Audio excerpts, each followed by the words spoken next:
तारीख जो है बड़ी सबक आमोज है। 1947-48 की जंग देख लें जब कश्मीर का मसला हुआ, फिर 65 की जंग देख लें, फिर जब हिंदुस्तान ने ये मेन बॉर्डर खोल दिया, फिर कुछ नहीं हमें हासिल हुआ।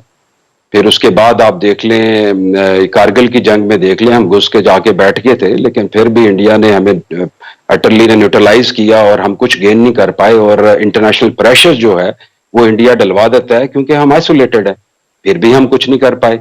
मकबूजा कश्मीर में मोहम्मद अशरफ खान सहराई साहब बहुत अहम रहनुमा हैं हुर्रियत कॉन्फ्रेंस के। उनके साहबजादे जुनैद सहराई अपने एक साथी के हमरा जो है वो भारतीय फ़ौज के साथ लड़ते हुए शहीद हो गए।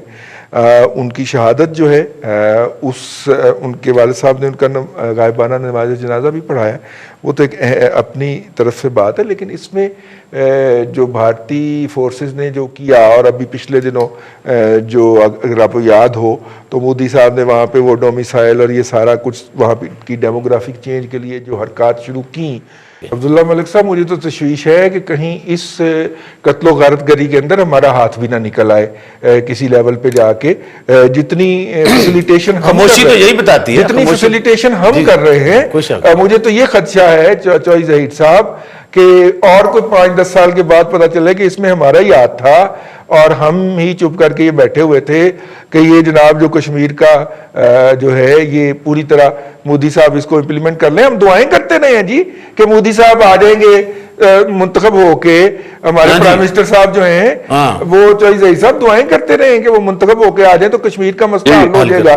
तो यकीनन इस तरह हल होने जा रहा है, हाल की तरफ उम्मीद तो बढ़ रहा था ना। तो अब इसमें आपको भी समझना चाहिए और मेरे जैसे पागलों को भी समझना चाहिए कि असल में ये इशू है क्या। देखिए रिजवान साहब, बड़ी अच्छी बात की है आपने और सही पॉइंट आउट किया है। देखें, कहना बड़ा आसान है और इसमें कोई बाइद नहीं है कि हमारा हाथ ही डिक्लेयर्ड हो जाए, और जैसे पास्ट में भी देखा गया है हमारा हाथ डिक्लेयर्ड हुआ है। और ये इतना इंपॉर्टेंट और सेंसिटिव इशू है जो 1947 से चला आ रहा है। आप ये देखें, आज 7 माह हो गए हैं पूरा लॉकडाउन किए हुए कश्मीर को, और जब से कोविड-19 आया है उस वक्त से 2 माह हो चुके हैं।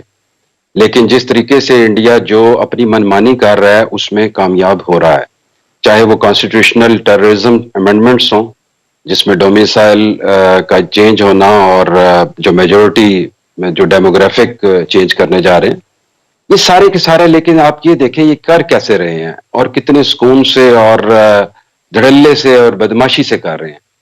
और इसके बरक्स जिनका जो स्टैंस है, जो हमारा स्टैंस है, वो कहाँ है? क्या हम उस वो जो उसके जिस तरह का स्टैंस हमें लेना चाहिए क्या हम ले रहे हैं? बिल्कुल भी नहीं। हम देखें ये चीज इंडिया किसी भी तरीके से रेडी नहीं है। हमने ये कन्फेस भी कर लिया है और इंटरनेशनल लेवल पे भी बता दिया है कि जो बायलैटरल टॉक्स हैं वो फेल्ड हो चुकी हैं, और हम किसी थर्ड पार्टी की तरफ देख रहे हैं कि कोई आए और आके कोई मसीहा, कोई सुपर पावर, कोई हमारी हेल्प आउट करे। लेकिन क्या हम हेल्प कर सकते हैं कश्मीरियों की? हमें देखें, बड़ी तारीख जो है बड़ी सबक आमोज है। 1947-48 की जंग देख लें जब कश्मीर का मसला हुआ, फिर 65 की जंग देख लें, फिर जब हिंदुस्तान ने ये मेन बॉर्डर खोल दिया, फिर कुछ नहीं हमें हासिल हुआ। फिर उसके बाद आप देख लें कारगिल की जंग में देख लें, हम घुस के जाके बैठ गए थे, लेकिन फिर भी इंडिया ने हमें अटरली ने न्यूट्रलाइज किया और हम कुछ गेन नहीं कर पाए। और इंटरनेशनल प्रेशर जो है वो इंडिया डलवा देता है क्योंकि हम आइसोलेटेड है, फिर भी हम कुछ नहीं कर पाए। फिर इसी तरीके से आपको याद होगा कि फिर हमें जब ये कन्फेस हो गया कि जनाब हम कुछ नहीं कर सकते, फिर हम न्यूक्लियर डेटरेंस की तरफ गए कि चलो न्यूक्लियर डेटरेंस हो। चलो मान लिया न्यूक्लियर डेटरेंस है, और जिस तरीके से हर पाकिस्तानी अभी ये बात करता है कि हम नाको चने चबा देंगे इंडिया को, ठीक है भाई, चबा देते हैं। क्या कल को कोई भी वार होती है तो अल्टीमेटली न्यूक्लियर वार होगी? क्या इंटरनेशनल लेवल पे हम इसको फेस कर सकेंगे? क्या इंटरनेशनल कम्युनिटी हमें करने देगी? बिल्कुल भी नहीं। हालात आप ये देखें। चौधरी ज़हीर साहब, आप देखें कितनी जिदार कौम है। आपने अभी ओपन किया है और किस तरह कोरोना की उसने ऐसी तैसी फेरी है जाके बाजारों के अंदर, और वहां पे कौम किस तरह खुल गई है, खुल के वो टूट के पड़ी है। मैं आज एक जगह पे गया हूं, दुकान छोटी सी थी और उसमें बैठने के लिए कुछ 6 करीब सीटें थी, और कोई 13 के करीब जीदार खवातीन जो थी, उन्होंने बच्चे उठाए हुए थे, वो बाहर खड़ी इंतजार कर रही थी कि वो अंदर से चीजें खरीद के निकले और हम अंदर घुसे। आप ऐसी कौम के जज्बा जिहाद को यार को थोड़ा सा सलूट पेश करें ना यार। देखें, ये जो कोरोना की बात की है, इसमें भी दो पहलू हैं। एक तो पहलू ये है कि कोरोना फंस गया, वो सोच रहा है कि शायद मैं यहां से भागूं कैसे, मान लिया ठीक है। लेकिन इंपीरियल कॉलेज लंदन की कल मैं एक रिपोर्ट देख रहा था जिसमें वो प्रेडिक्ट कर रहे थे पाकिस्तान की कैजुअलिटी रेट बहुत ज्यादा है, बहुत ज्यादा फर्टिलिटी है। सो हम ये दुआ कर सकते हैं कि अल्लाह करे कोई इम्यून सिस्टम काफी बेहतर हो जाए और हमारी बचत हो जाए कोरोना से। लेकिन क्योंकि ये एक बड़ा डेंजरस और तभी मामला है और इसमें अगर हम बच जाते हैं तो होगा, लेकिन मुश्किल है ये। अल्टीमेटली इसके असर अभी हम प्रेडिक्ट कर सकेंगे सही जून में, और अगर वाकई ही कोरोना बुज़दिल हुआ और भाग जाए तो इससे खुशकिस्मती की बात क्या है। लेकिन अगर आप जो कश्मीर की बात हो रही थी, कश्मीर में आप देखें, जब कश्मीर के हम लेवल पे अगर कश्मीर की आज़ादी की बात करते हैं या वहाँ जो ह्यूमन राइट्स के जो वायलेशंस हो रही हैं उनको हमने करना है, तो सबसे पहले हम जो कम से कम जो इंटरनल स्टेबिलिटी है उसको देखते हुए इंटरनेशनल कम्युनिटीज को ऑन बोर्ड करें। देखिए, एक चीज पक्की पक्की जेन में है, आरएसएस, हिंदू और मोदी की अंडर लीडरशिप जो है, दे हैव डिसाइडेड कि उन्होंने बायलैटरल टॉक नहीं करना। उन्होंने यूनाइटेड नेशंस की जो रेजोल्यूशंस है उनको रद्दी की टोकरी में फेंक दिया, कॉन्स्टिट्यूशन अमेंड किया, आपके सामने सारा है, क्या कर लिया। तो इसका दो ही हल नजर आते हैं। या तो ये है कि आप इकोनॉमिकली इतने स्ट्रांग हों कि इंडिया खुद बातचीत पे रेडी हो, और दूसरी बात यह है कि इंटरनेशनल लेवल पे इतना प्रेशर इंडिया को पे किया डाला जाए और आप इंटरनेशनल कम्युनिटी को अपने साथ जोड़ें और उनको ये बावर कराएं।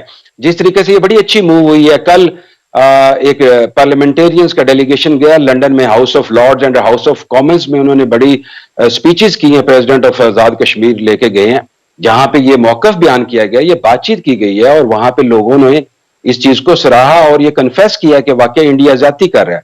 सो ये अक्रॉस द बोर्ड जो है इस तरह के डेलीगेशन जाने चाहिए, और जो ऑक्युपाइड कश्मीर के लोग हैं उनको भी अपनी जो आवाज है उसको बढ़ाना चाहिए और इंटरनेशनल लेवल पे बात करनी चाहिए। यही हल होगा, जंग जो है वो मेरा नहीं ख्याल कोई हल हो।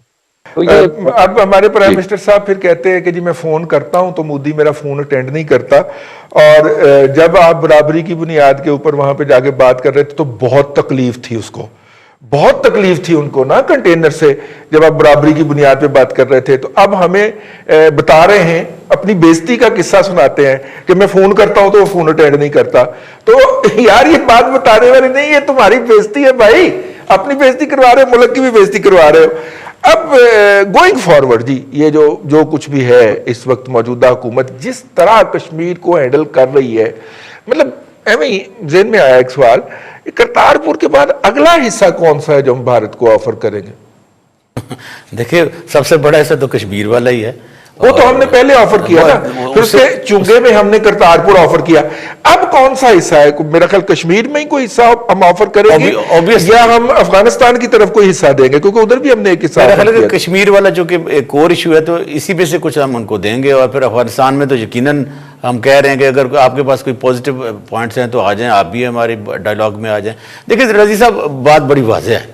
ये कहा करते थे कि पिछले हुक्मरान गद्दार हैं, चोर हैं, लुटेरे हैं, कश्मीर को बेच दिया, इनके यहाँ फैमिलीज की शादियों पे मोदी आता है, ये फलाएं फलाएं फलाएं। भाई मान लिया उनको, हम जो कुछ आपने कहा हमने कहा जी ठीक है, मोहर लगा कर उनको हमने घर भेज दिया। देखिए अब तो आप 17, 18, 19 माह से अब तो आप हुकूमत में हैं।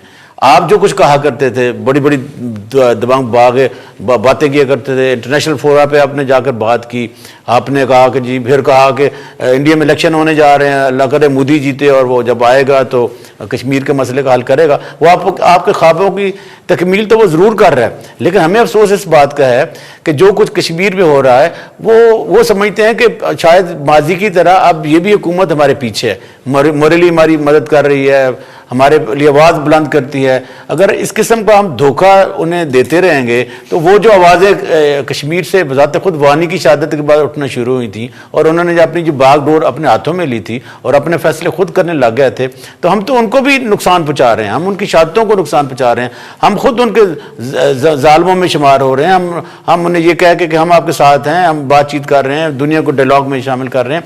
ये सारे का सारा फिर हमें एक फरेब सा लगता है। और अच्छी बात बात नहीं होगी हमारी मौजूदा हुकूमत के लिए कि कश्मीरियों को वो इस झांसे में रखे, मैं तो झांसे ही कहूँगा, झांसे या धोखे में रखे कि वो हमारी इस धोखाधड़ी पे रहते हुए अपना तमाम को गवा बैठे और फिर हम तो हमारा तो कुछ नहीं जाएगा क्योंकि हम तो बेच चुके हैं। लेकिन एक बात जरूर है रजी साहब कि मोदी ये कहने में आप जाने में है कि पाकिस्तान के साथ हमारे अच्छे ताल्लुकात हैं, अभी मौजूदा हालात में हमने उनको मेडिसिन भी भेजी हैं और कश्मीर पे अब वो कोई इंट्रीग भी नहीं कर रहा है, कोई वो नॉन स्टेट एक्टर को सपोर्ट भी नहीं कर रहा है और कश्मीर में कोई हमारे लिए मसाइल पैदा नहीं कर रहा है। तो हमारा एक अच्छा दोस्त है इमरान खान, अल्लाह करे कि 5 साल अगले भी इसको मिले ताकि कश्मीर का मसला हमारी फेवर का हल हो जाए।